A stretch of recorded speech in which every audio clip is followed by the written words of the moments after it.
jazz folks. Good to see you again. Today I'm going to talk about cliches. And I know immediately your reaction is, oh, I hate that cliche. That's a line from Blazing Saddles, but that's okay.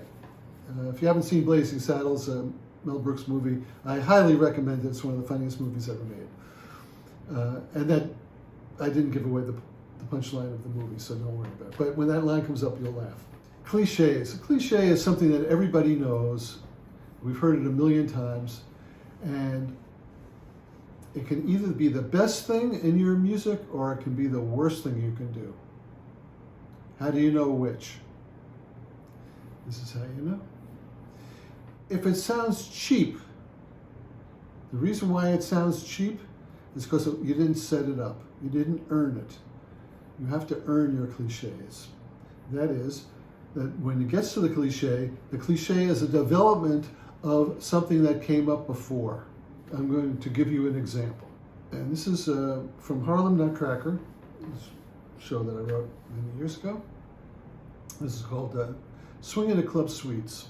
And it's a Tchaikovsky, it's based on a Tchaikovsky melody in the Land of Sweets. I think, or the Land of Sweets, that's the name of the section of the Tchaikovsky ballet. And the melody goes like this.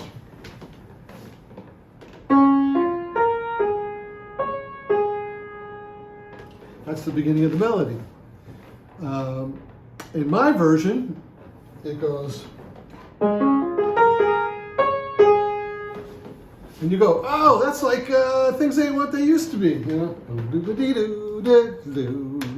right? Why did I steal that? Well, because it just occurred to me when I was thinking about arranging this theme from Tchaikovsky, that the way that he got to the sixth and the fifth, it reminded me of that, and then I didn't plan it. I just heard it. I heard that triplet, and it felt swinging, and I wrote the arrangement, and when we get there, it feels organic. And one reason it feels organic is because the introduction uses triplets. And that's pretty much what Duke did in his introduction to Things Ain't What They Used to Be, where this cliche comes from. He uses triplets in his,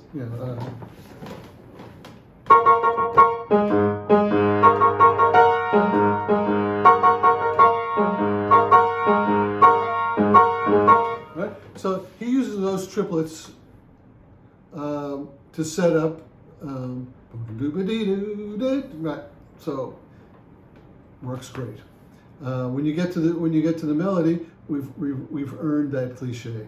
So here it is. We're going to listen to a couple of sections from Swingin' the Club Suites. So you get to hear the intro, you'll hear the beginning of the melody of the piece, and then later on at the end of the piece when it comes back. And I hope you won't go, ooh, I really hate that. That's like when people will play Pop Goes the Weasel in the middle of their solo, even though it has nothing to do with the piece. That's not earning a cliche. I think I've earned it in this one. It always felt good. And when we did the show, and at the very end of the show is over, and we're playing bows. The bows. This is the bows music. Is the end of this, the ensemble section at the end of this chart, and it feels so good. So I know that we earned it. Anyway, this is a cliche that worked in my favor, and I encourage you to use cliches. My music is ridden with cliches, but I'm very careful to develop the ideas. That's the key. Earn them.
thanks for watching this episode of Writing for Big Man. If you like this lesson, be sure to like, comment, and subscribe.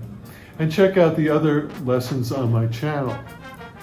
If you want to know more, there's tons of information in my books, Creative Jazz Composing and Arranging, Volume 1 and 2, which you can find on my website in the description below.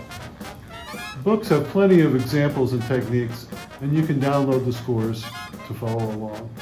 Thanks for watching, and happy arranging.